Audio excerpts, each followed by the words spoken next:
Hello, and welcome to the Southern Mountain Kitchen Favorite Fall Soup Collection.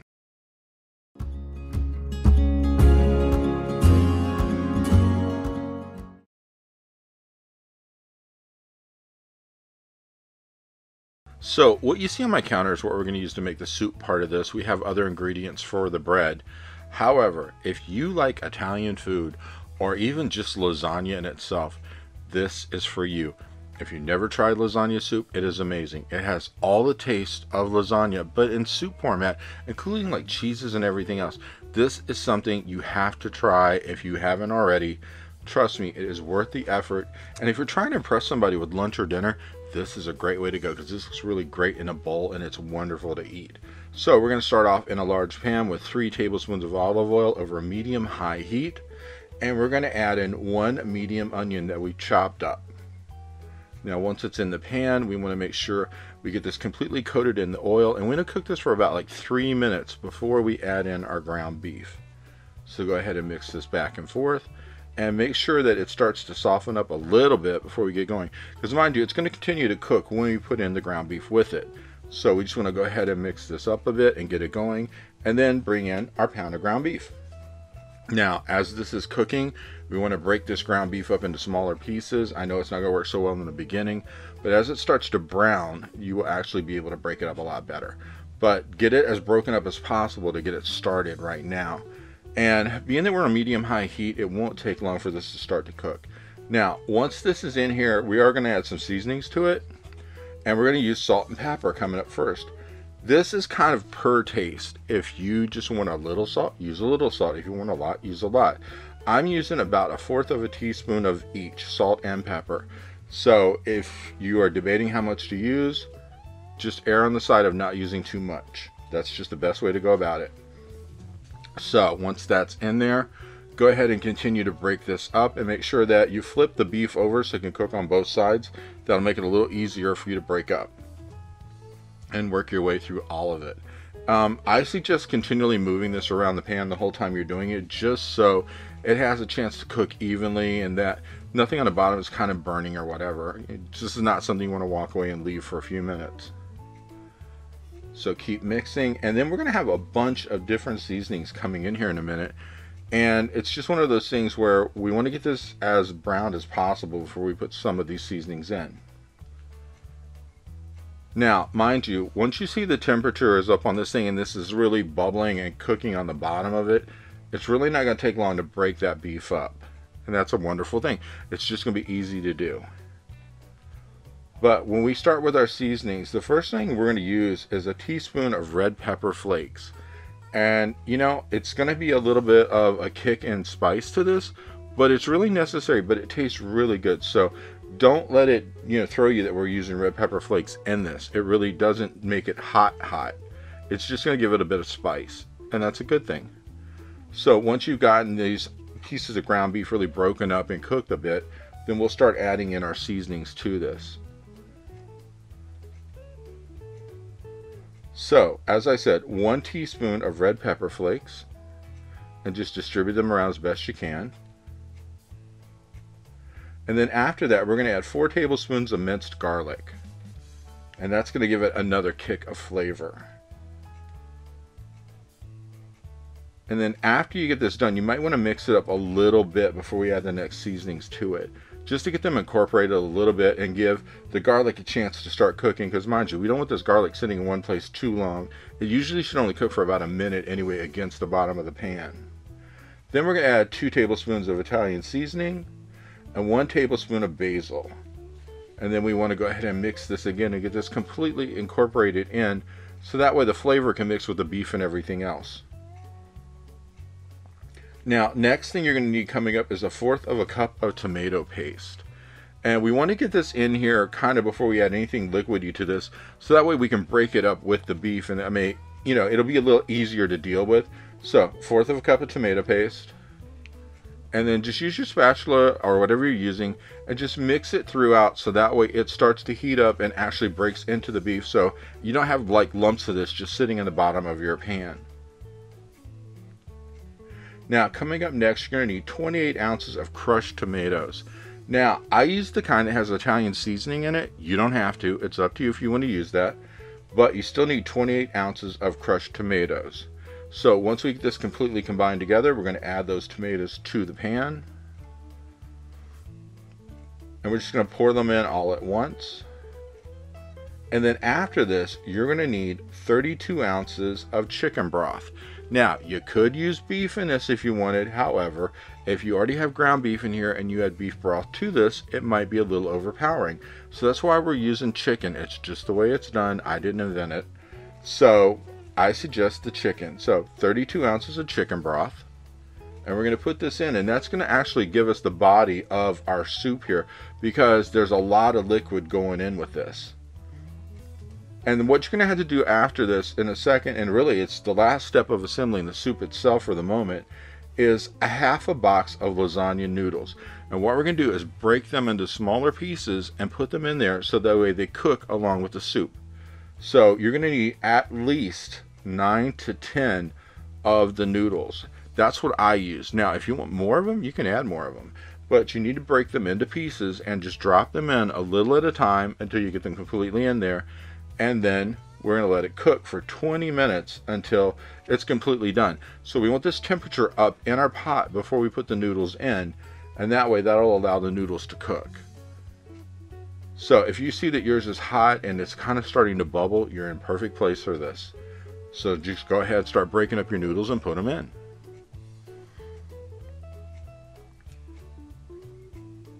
Now as you're doing these, you're going to notice they're a little bit hard to snap because, you know, these are thick noodles. But just kind of like use your fingers to press on two areas at the same time and you just snap right through it. And like I said, 9 to 10 of them. Now, if you're somebody who likes a lot of noodles, go ahead and add a couple more. It's okay. It's not going to hurt anything at all. It just means you're going to have a lot more noodle in there, but you have a lot of ground beef and everything else to offset it, and there's plenty of soup to handle it. But once you get everything in, as I said, cook for 20 minutes on medium-high heat. And during the time that these are cooking, we're going to go ahead and make up our bread to go with this. So we'll move to that in just a second as soon as all of these are in. So to do your bread with, you're going to need a hard roll to cut to make these slivers of bread that I make. Because I don't make really huge pieces. I just slice off something like a Kaiser roll or whatever and make slivers of it, and then I put butter on it, and then I do some olive oil and then some seasoning and stuff, and that's how I make it. So it's not like you need a ton of bread, and you can actually use older bread that's hardened because it works really well for this. So you need a full line pan, put your slices of bread onto it, then we're going to drizzle them with olive oil, not a whole lot, just enough to put a little on it.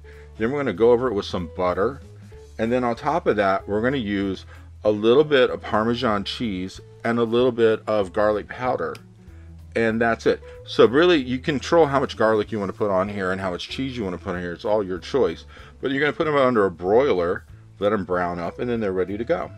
And that's that easy. There's nothing more to it. And you know, once you have all of the toppings on it with the cheese and the garlic powder, you're ready to roll with cooking these. And then in a minute your soup is ready, and that's perfect because the timing just works. So spoon your soup into the bowl, and once it's in there, we're going to top it with some ricotta cheese, some mozzarella, and some Parmesan. And that's how this works. So literally, once you get this all piled in your bowl, go ahead and take your ricotta, do a couple of spoons worth in the center, and that way that's your base to hold your cheese. And then just sprinkle some mozzarella over top of that, because we just want to give something around the edges that can really melt well. And then on top of that, you're just going to sprinkle Parmesan. I think this is something you might really like.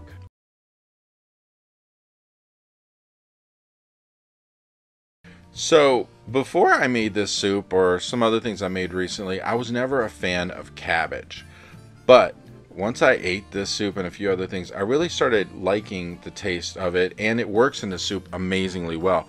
But there's something else that made this work really well for me. You know, as I've been making cooking videos, I've been trying to lose weight because I really wanted to get some off. And I found the more I cook stuff at home, like my vegetables and everything like this, the more I lost weight. And after, like, say, the time of COVID till now, I've lost like 60 pounds. So something about the things I'm cooking must work. So, you know, try to eat your vegetables. So anyway, I have cut up 2 stalks of celery here, and I am going to cut up at least a half of a head of cabbage, and we're talking like a medium-sized one. And basically what you want to do is just cut it in half and then slice across till you get like some really thinner strips of the cabbage. We're not going for really thick ones. We're just going to slice across this and just go around and just cut it down straight from the top to the bottom until we have wedges. Now, you do not want the really hard part in the center, so we're going to discard that, but we do want as much of this as we can cut off from that half a head of cabbage. And as you can see, you get a lot of this. Now, one thing is though, just remember, when you cook, it will cook down.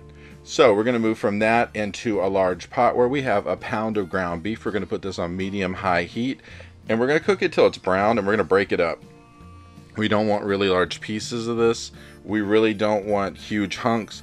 We're trying to cut this into smaller pieces as it cooks, so that way as you have a spatula going around in there, just break it up as it cooks and keep turning it over and breaking it until you have smaller pieces. Because the whole point of this soup is, you know, like you're going to have vegetables, you're going to have some beans, you're going to have the cabbage. You want it to fit onto your spoon, but huge hunks of beef are not going to allow that. We want smaller ones. So we're just going to keep breaking this up as we go along and heating it, and we're going to cook this to the point where it is no longer pink. We don't want any of the pink in there. If there's a slight bit, that's fine. It'll cook out in the soup. But we're just going to cook it, keep going through it, break it up. Now, as this is cooking, you are going to get grease in your pot. We don't necessarily want the grease in our soup. So what I'm going to say to you is, as you get to the point where your beef is really browned and you're to a point where it's actually looking a little greasy, you might want to remove the grease from the pan because you really don't want that going into the end result. And it's easy enough just to drain it out of there, get it out. And if you leave a little in, that's fine. It's going to be some flavoring, but you just want to get it out for the most part. So just make sure that this is completely broken up, it's browned, and you don't have a lot of grease by the time we get to the point where we're going to be using the ground beef.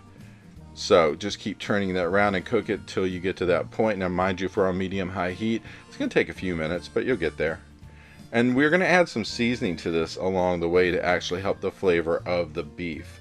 So we just want to make sure this is completely to the brown point before we go ahead and start adding in our seasonings. So make sure that periodically you're stirring it so the bottom doesn't burn or anything. And I removed the grease from mine, and then I'm going to come into this with a half a teaspoon of garlic salt, a fourth of a teaspoon of garlic powder, and a fourth of a teaspoon of black pepper.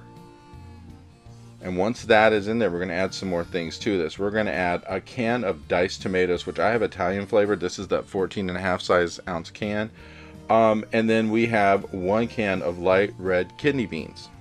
We remove the liquid from the kidney beans before we put it in though. We don't want the liquid that comes in the can. And then to this, we're going to add 3.5 cups of water.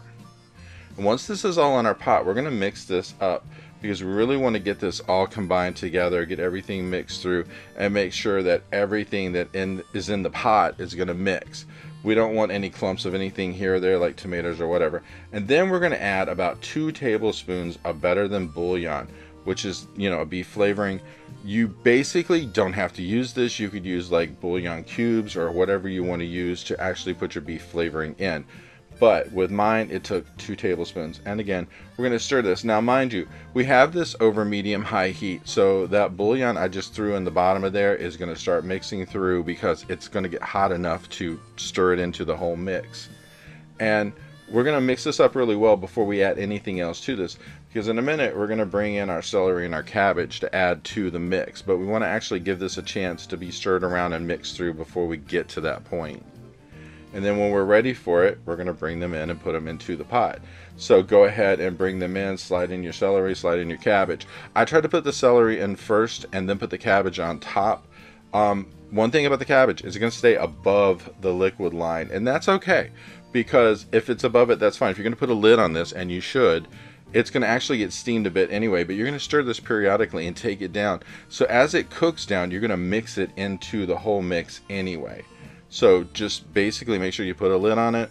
Keep this up on at least medium-high heat until you get a good boil going on in this, and then you can reduce your heat down to below medium and let it cook for an hour, because it's going to take an hour for this to get completely done and totally cooked.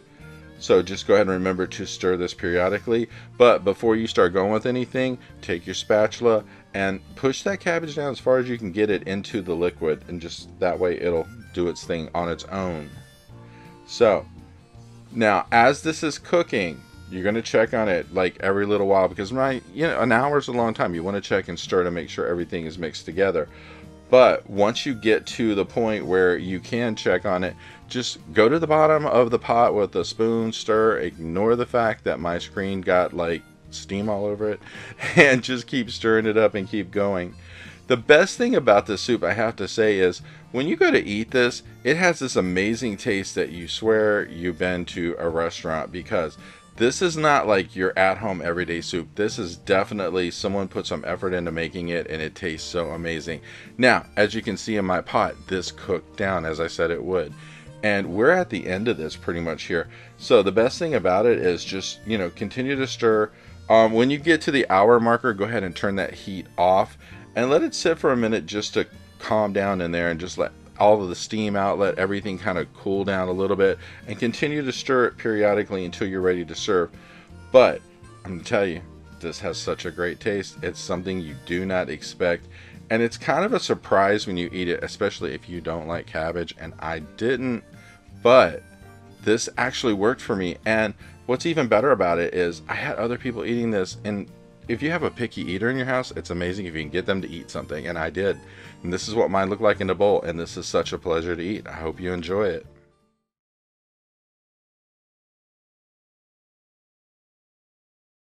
So what you see on my counter is what we're going to use to do this. Now mind you, this is going to be the fast version of making this soup, because you could actually go to the store and find a bag of lima beans that have not been cooked, or collard greens that have not been cooked, or if you had to bake off a ham, you could take a couple hours to make this. Fortunately, I had some leftover ham, which I'm going to cut up, but you could also just get ham hocks if you wanted to put in this. As far as the collard greens and the lima beans in a can, they're just what they are. It speeds it up so much more, because what I'm going to do here is going to take less than an hour to cook, where in the other case 2 hours takes a long time, and today we don't always have that much time. So we're going to go ahead and work with this. The ham that I have here, I'm going to cut up into cubes, kind of make it smaller pieces, because you're going to have about 2 cups of ham out of this. And that's really a good thing, because it's going to help stretch the soup and make it even more. So if you were kind of like doing this on a budget and you were trying to feed a bunch of people, this works, because this soup, you could have so many people eating a bowl of soup out of this, and all you had to do is add some bread or something else with it. And it's a quick lunch if you were just trying to throw that out for a crowd to eat, because once you get this set up, it's not like you have to put a lot more with it, and it isn't going to cost all that much to make. So we're going to get a ham completely cut up, make sure that there are no huge hunks. We just want to kind of cut down to where it's marginal. We can actually work with the pieces of ham. And then we're going to go to either a large pot or a Dutch oven, and we're going to put about 2 tablespoons of olive oil into it, because we want to coat the bottom of it. And we're going to bring this up to medium-high heat, because we're going to put in 1 medium onion that's been cut up. And we want to actually bring the temperature up on this to where we're going to cook this onion to a point where it's not only going to get translucent, but we kind of want it to start to turn brown a little around the edges, because that caramelization effect is just going to give such a taste to this soup. It's going to help add to it. So when you have your onion into the pot or your Dutch oven or whatever, you want to make sure that all the pieces have broken up, because when you cut an onion, sometimes they stick together. So that's why when I cook, I go through with my onion when it's in the pot cooking and just make sure it's broken up, so that way it cooks all the way through, because nobody wants to bite into an onion that is not completely cooked, and it's just not going to taste very good. So we want to go ahead and get this all done and actually get this onion cooked. Now this is going to take anywhere from 4 to 5 minutes to get the onion to the point that we want to get it to. So get it in there, let it cook a little, move it around, keep going. The oil is going to work to your benefit, because it's going to help it go a lot faster. But again, you need this at least medium to high heat to get this accomplished. So every little bit here, like 30-40 seconds, stir it up a little bit. So when we get to the point that our onions are browning around the edges, we're going to add in 1 tablespoon of minced garlic into the pot. And then we're going to mix this around because we want this to actually start to cook along with the onions. So you're going to leave this in for at least a minute, and it's going to get really fragrant, and then you're going to know that it's to a point where you pretty much have gotten it where you need it to be. And then after that, we're going to add our ham to the pot. So once you get everything all mixed up here and you've hit the minute marker, go ahead and bring the ham into it, because the ham is going to cook for at least 5 minutes. Because we need this to actually warm up, because the ham, you know, if it's something you have from leftovers, it's not going to be hot yet. You just cut it up and set it to the side. So now we want to get some heat onto this. So we're going to go ahead and mix this through, and we want to actually get everything going here between the onions, the garlic, the ham, the olive oil, and we're going to stir this periodically. Because once the ham is sitting in there, it's going to start to heat up, and you want to make sure that all the sides of it get heated long before we add anything else to the soup, because we really want to make sure that it really is heated, everything is ready to go. You don't have something cold in there with other things going in with it that's already hot. You want to heat it all up. So continue to stir this. We're going to do this like for about 5 minutes of flipping that ham around, and then once you know that it's hot, we'll move on to the next step.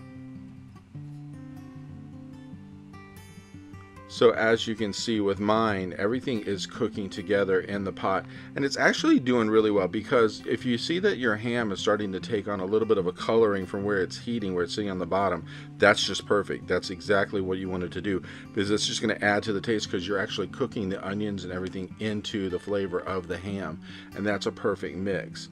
So again, continue to stir it, make sure that it heats up properly, and then after we get this up to a temperature we want it to be at, we're going to add some chicken broth to this, and that's going to be the beginning of adding our soup into this. So make sure that as you're looking down that your stuff is simmering in the bottom of the pot before you add anything to it. And then we are going to add at least 6 cups of chicken broth. And then, you know, if you can put it in there without measuring, that's fine. But basically, those smaller containers of chicken broth that you get, there's about 4 cups in one of those things. So you need like 1.5 of these to make sure that you get enough in there to do what you want to do. Now, mind you, we are going to add 2 cups of water after this. If you wanted to go straight on out and just do 8 cups of chicken broth, that's all on you. But I'm doing 6 cups of chicken broth and 2 cups of water. So that way it's just a good even mix, because I don't want to overpower the ham or anything else that's going in here with a chicken flavor. So I just kind of like, you know, balance it out a little bit. So as you're adding this in, just, you know, be aware of how much you're putting into it. Make sure that at least if you're doing the version I'm doing, 6 cups of chicken broth, 2 cups of water, you'll be perfectly fine. We want to get all of this liquid into the pot before we add anything else to it, because afterwards we're going to add some seasoning. But we just want to make sure everything is in there before we get to that point. So as you can see, I've already covered everything in the pot with just the chicken broth alone. So the water is just going to bring it up higher to make sure that there's plenty of room in here when we add the beans and the collard greens to it, for them to have enough room to be under the water. So we are adding to this 1 teaspoon of salt, 1 teaspoon of pepper, and then we're going to stir it up, because we want to make sure that all of the seasoning starts to mix through with everything else that got put in there between the chicken broth and the water. And then after we do this, we're going to cook this for at least 30 minutes, because we want to actually get the temperature of everything in there up, and cover it with a lid, because that's what I did. It just makes it easier to do this. And once you check on it afterwards, we're going to add in our lima beans, and we're using 2 cans of lima beans, which are 15.2 ounce cans. You can find these in most any store, and remarkably, they're really cheap. They really don't cost that much, because I was amazed, you know, for the 2 cans I've made to pay like $2. Then I'm adding some hot pepper to this. Now, you don't have to use this if you don't want to. I used about 4 slices of that, and then I'm adding about a teaspoon of hot sauce to it, because I want to bring the flavor of this up. And these are just going to give it a little bit of heat. When you go to eat it, it's going to kind of like push the flavor over the top. So go ahead and stir that up a little bit. And then we're going to put the lid back on and cook for at least 15 minutes, because we want to give a chance for everything we just put in there to totally incorporate into what was already there. So have that lid on until you get to the 15-minute marker, take it off, and then we're going to be ready for our collard greens. Now for the collard greens I'm using, I had a can that's 27 ounces. And that's a lot of collard greens. But the good thing is they're already cooked, so you don't even have to worry about that. And they actually season them a little bit in the can, so that makes it even better. And then beyond the collard greens, we're going to add 1 teaspoon of vinegar to this, which again is going to give it a kick. So once we get this all in, you know, basically you can stir it up, put the lid back on, and we're going to let this cook for another 10 minutes. And then you're literally going to be ready to eat, because then you're ready for this to be out on the table. You could actually go ahead and serve this with bread or whatever you want to add to it, and you've got your meal ready to go, because it's really that simple. There's not much more to doing this, and everything is there and ready to roll. But the best thing about this is the taste of this. It's just so amazing, because you don't really think about how good this can taste. But this is what mine looked like when it was done, and I loved it. It was so great, because I ate on this for a couple of days.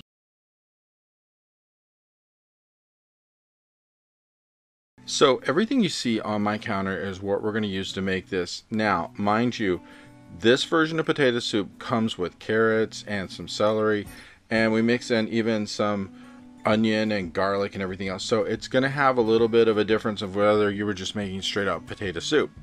But this has such an amazing taste, and I think you're really going to like this. So just bear with me on this, because this will actually be pretty good if you decide to make it. So what we're going to do is we're going to start by cutting up our vegetables. Now we have here at least, I'd say, the equivalent of 6 large potatoes, but there's a bunch of medium in mine. So that's why I went ahead and did more. So really what you're looking for is 6 large potatoes worth, or possibly more if you want, because I think that this is just better when you throw in even more potatoes. So it is what it is. So we're going to take these potatoes and cut them into small pieces. Don't want anything large, because remember, this is going to go onto a spoon when you're eating it, but there's also other things in the soup, and we want to make sure that we just basically get everything in there. So if you're eating it with a spoon, you don't want a jumbo piece of potato.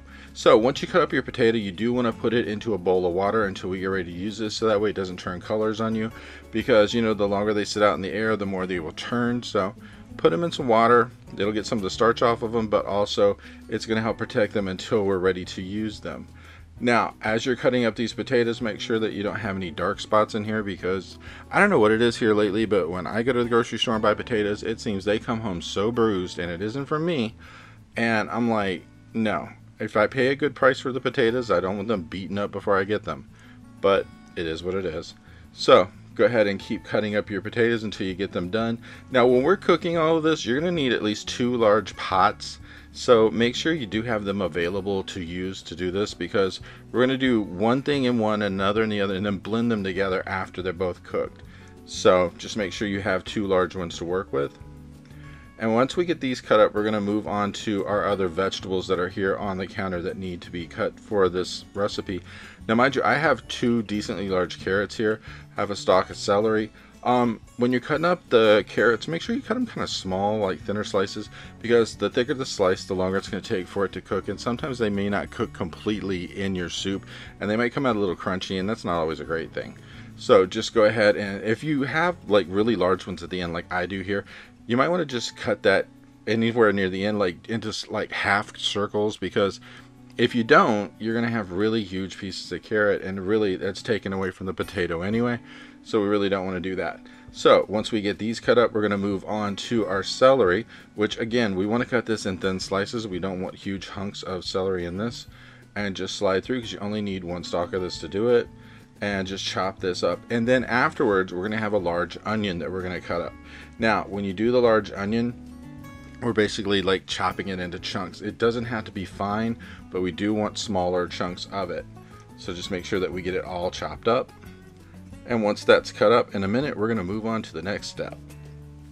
Now, as you can see, there's a lot of vegetables going into this, but it's really cool to have that much in there, because it really just, it punches the flavor and it makes it taste so good. So it's very much worth the effort. So now we're going to take a large pot, put it over medium-high heat, and we're putting about 3 cups of water into this.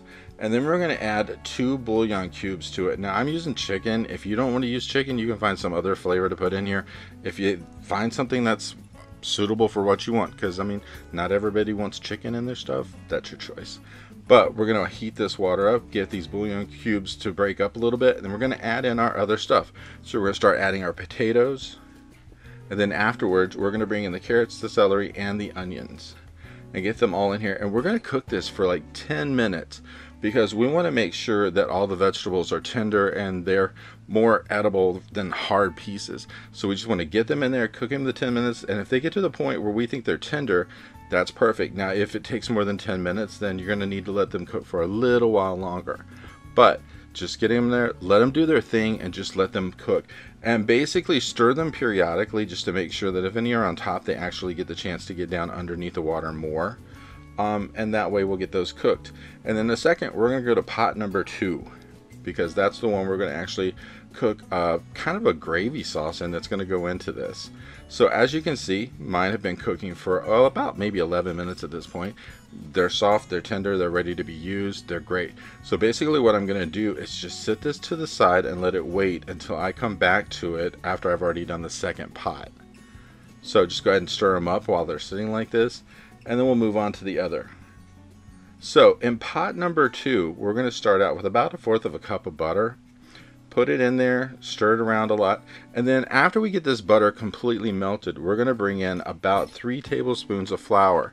But you need your butter melted up first. We want to make sure that it's completely softened, melted, and everything before we put the flour in, because we want it to actually cook the flour when it goes into this. Now, when your flour goes in, you're going to have to cook it for at least 2 minutes, because we want to make sure that in that 2 minutes time that you're cooking the flavor out of the flour, because we really don't want to taste that in our soup. And once we get it all cooked through, it's going to kind of be like pasty, but that's okay because that's what we really want it to be. So flour's going in, we're going to mix this through, and like I said, 2 minutes. And then afterwards, we're going to bring in 3 cups of milk to this, but we're not pouring it all in at first, because once this is a paste, we're going to bring in about 1 cup of the milk and put it in here and break up that paste a bit. And then afterwards, we'll bring in the other 2 cups of milk following this. But we just want to break up any of these lumps that are here. And slotted spoon is your friend at this time, so go ahead and use it. But we just want to like break this up, make sure that everything is mixed through really well. And as you get doing this and the temperature comes up in this, it's actually going to break up pretty easily, so it won't take that long to do. So you're talking a few minutes here to get this completely the way you want it. And then once it does break up, then we're going to bring in, like I said, the other 2 cups of milk that were still in the container I had before this. And then afterwards, we will be seasoning this. So once the rest of the milk is in, stir it. And we want to cook this until it thickens. So that's the whole purpose of this. But along the way, we will add in salt and pepper to season what's in here. So we're going to use about 1 teaspoon of salt and 1/2 teaspoon of pepper just to give this some flavor. So just go ahead and sprinkle that over the top and then just start stirring it. And like I said, we're going to cook till it thickens. And this is going to take a couple of minutes to happen. But as you keep stirring it, and you do need to stir it the whole time or else it might burn on the bottom, just go ahead and you'll feel it start to thicken. And then when it gets to a point where it's very much thickened like a gravy, you know you've gotten to the right point of this. And then once this is completely thickened up, we're going to pour this into the original pot that had all the vegetables and the water in it. So just keep stirring and let this heat up. And as you can see, mine is already thickened up because it's been probably about 5-6 minutes at this point. And this way, this is all thickened and ready to go. So pour it into the original pot. And once it's in there, we want to mix it through to get it completely combined with what was originally there with the water and the vegetables and all that. And then once it's all mixed up, then we're going to go ahead and add some extra seasonings to this in just a minute. But we do want to stir it up and make sure this is completely through before we add the other seasonings too. So go ahead and stir this.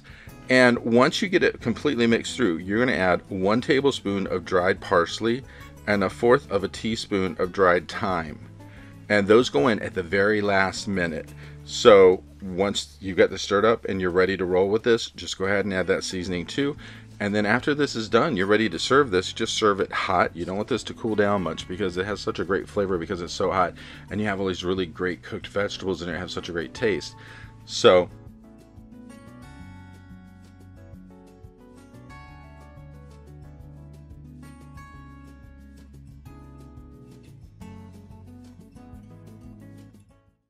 I hope you liked this video, and if you did, please like and subscribe. And if you get a chance, check out the Southern Mountain Kitchen website, where you can get a free recipe, check out the cookbooks available from the Southern Mountain Kitchen, and if you'd like to, you could order a cookbook at a discounted price, cheaper than Amazon, with shipping that is also cheaper than Amazon. So if you get a chance, check it out, and I hope you have a great day.